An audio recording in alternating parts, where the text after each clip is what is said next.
Hello class 10 students, कैसे हैं आप सब। सो कंटिन्यूएशन की ही वीडियो है जिसमें देखिए क्वाड्रेटिक इक्वेशन की वर्ड प्रॉब्लम्स हम लोग पिछली कुछ वीडियो से डिस्कस कर रहे हैं।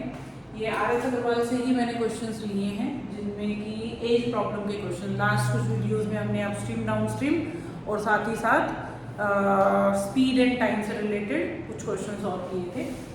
आज हम एज प्रॉब्लम के ऊपर डिस्कस करेंगे, ठीक है। तो पहला क्वेश्चन है हमारा, मैं यहाँ आपको पहले इक्वेशन फॉर्म करके दिखाऊंगी दोनों की, उसके बाद हम यहाँ पर कैलकुलेशन करेंगे, दोनों को सॉल्व करके आंसर कैलकुलेट करेंगे। तो पहला क्वेश्चन है हमारा, the girl is twice as old as her sister. Twice मतलब दुगना, ठीक है, 2 टाइम्स, तो twice. So girl is twice as old as her sister 4 year hence. तो मतलब ये प्रेजेंट एज की बात हो रही है, उसके बाद 4 साल बाद, हेंस मतलब बाद में।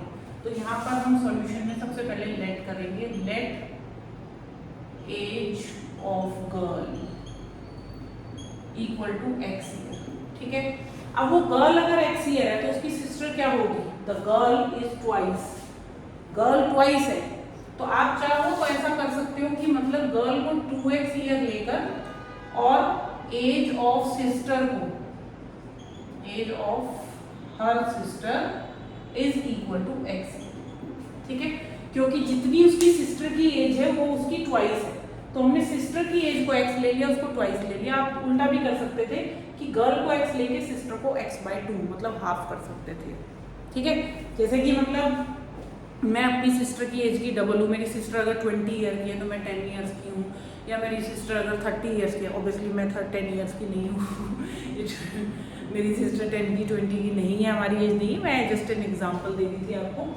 तो आप हाफ करके भी यूज कर सकते हैं और आप डबल करके भी यूज कर सकते हैं, दैट्स अप टू यू, ठीक है। तो फ्रैक्शन को हम थोड़ा सा अवॉइड करते हैं।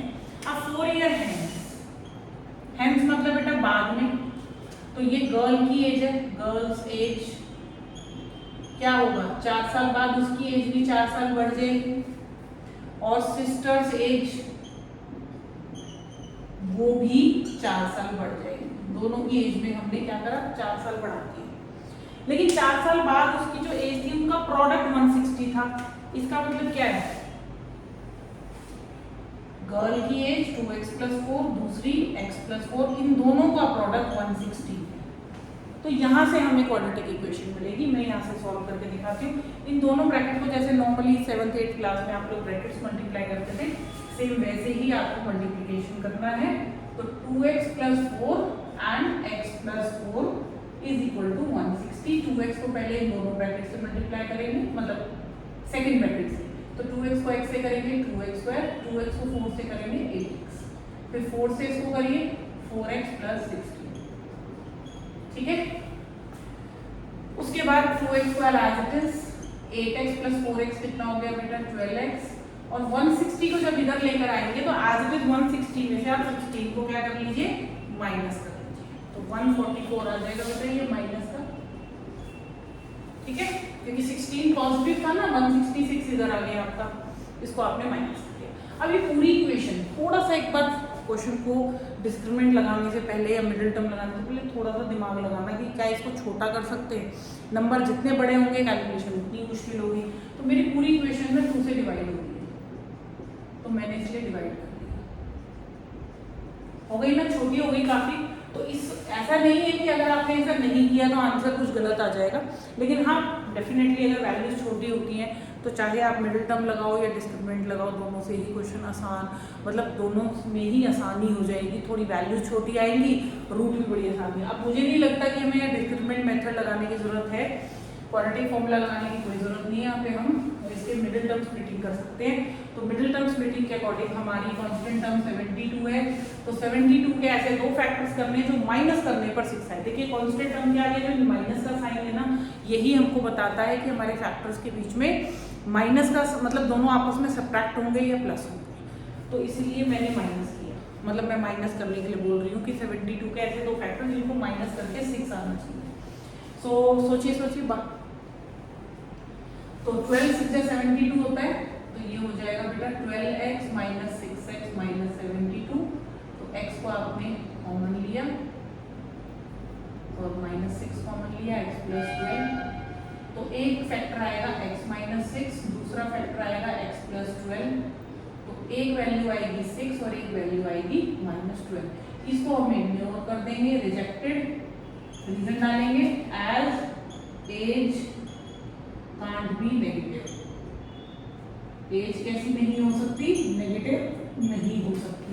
तो therefore age of sister is 6 years and age of girl is equal to 12 years, क्योंकि उसकी ट्वाइस थी ना, ये देखिए गर्ल की एज 2x थी, सिस्टर की y थी, सॉरी x थी, तो उसकी 6 हो जाएगी, उसकी 12 हो जाएगी। तो this was our first question, age problem. ये age compare to distance time speed के क्वेश्चन से काफी आसान होते हैं इस क्वेश्चन को, ठीक है। तो चलते हैं सेकंड क्वेश्चन की तरफ। मैं फर्स्ट क्वेश्चन रब कर रही हूँ, अब इस क्वेश्चन को हम सॉल्व करके देखते हैं।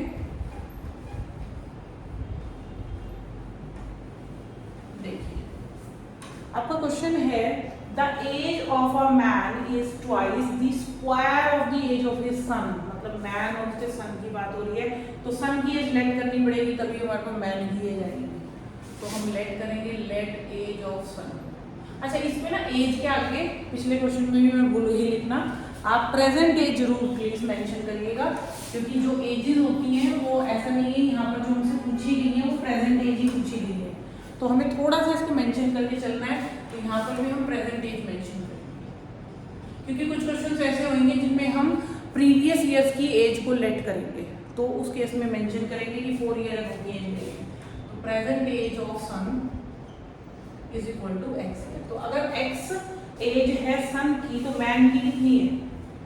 सन की एज का स्क्वायर और उसका ट्वाइस, तो प्रेजेंट एज ऑफ मैन कितनी हो जाएगी? वो हो जाएगी 2x स्क्वायर, है ना, ये ना twice the square of the age of the son, मतलब स्क्वायर पहले करना है, ट्वाइस बाद में करना है। 8 ईयर हेंस, अब 8 ईयर हेंस ले लीजिए बाद, तो सन से एज क्या हो जाएगी?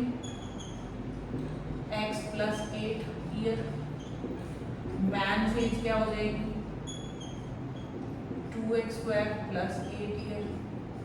दोनों की एज में मैंने ऐड किया, मैंने कोई कैलकुलेशन नहीं किया, मैंने जस्ट दोनों की 8 ईयर की एज निकाली। अब उन्होंने कहा कि 8 ईयर की बाद the age of a man will be 4 year more than 3 times the age of the, थोड़ा कॉम्प्लिकेटेड है, ध्यान से सुनते हैं। एज ऑफ अ मैन मतलब आदमी की एज जो कि थी 2x स्क्वायर प्लस 8, ठीक है, वो क्या होगी? 4 ईयर ज्यादा होगी, किससे? 3 टाइम की एज ऑफ हिज सन, उसके सन के 3 टाइम्स। तो सन का 3 टाइम्स करेंगे तो बेटा 3 टाइम्स ऑफ x प्लस 8 आएगा, और अब मैन की एज सन की एज का जो 3 टाइम्स आएगा उससे भी ज्यादा है, कितनी? 4। फिर से देखिए, सन की एज का थ्राइस करना है 3 टाइम्स, ठीक है ना, थ्राइस ही था ना, the age 3 times the, thrice भी बोल देते हैं कई बार इसको, 3 टाइम्स भी बोल देते हैं। तो सन की एज का 3 टाइम्स जब हम करते हैं तो उससे भी जो 8 साल बाद जो मैन की एज है वो ज्यादा है, कितनी? 4 साल। तो इसको थोड़ा सा इक्वेशन को सिंप्लीफाई करना है हमें। 3x माइनस 24, 4 को इसी तरफ ले आएंगे, इक्वल टू 0। तो 2x स्क्वायर माइनस 3x, 8 24 और ये, तो 24 नेगेटिव, 8 माइनस 4 इज 4। तो ये इक्वेशन बनी 2x square minus 3x minus 20।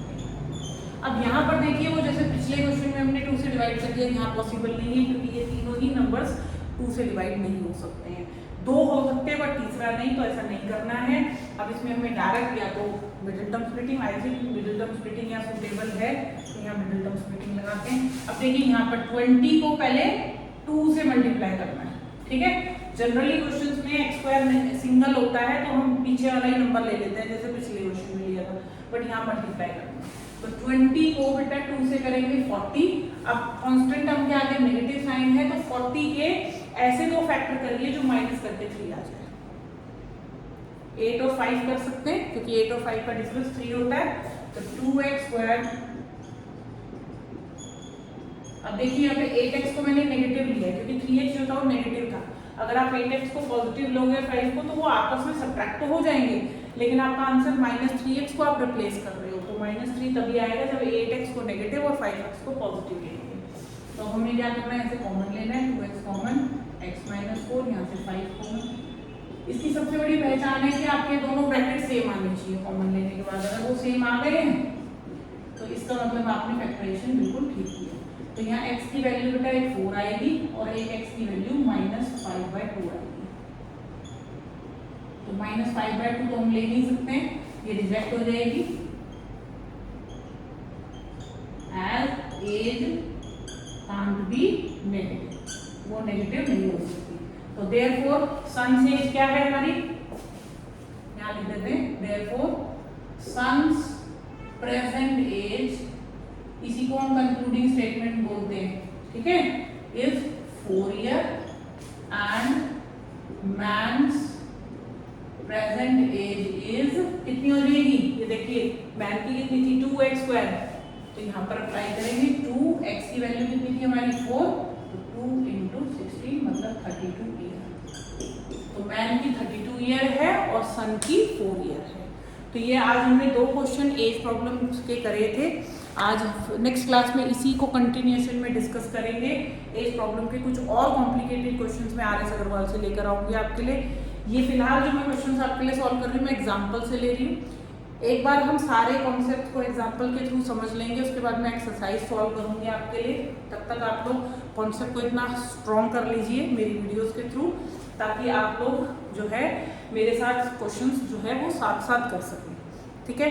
So same as maths हमने एक प्रवीण सर ने अपनी एक साइंस के लिए भी हमने एक आरटी क्लासेस की तरफ से फिजिक्स के वीडियोस आपको मिल सकती है, जो कि आरटी क्लासेस के नाम से ही है, वेक्टर्स के नाम से है।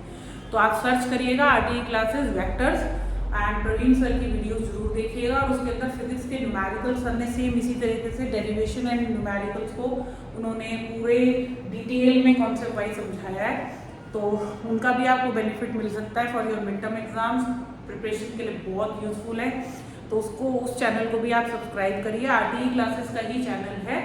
ये मैथ्स की वीडियोज आपको दिख ही रही हैं, सेम ऐसे ही उसके अंदर आपको फिजिक्स की क्लासेस मतलब फिजिक्स के सारे कॉन्सेप्ट जो हैं वो उसके अंदर आपके क्लियर होंगे। कमेंट करके जरूर बताइएगा जो आपको इनमें कमियां लगी या कौन कौन से पर्टिकुलर क्वेश्चंस आप लोग डिस्कस करना चाहते हैं, मुझे कमेंट में भेजिएगा। मैं उन्हीं क्वेश्चंस को आपके लिए वीडियो की फॉर्म में सॉल्व करके दिखाऊंगी। So best of luck, bye, take care and keep practising.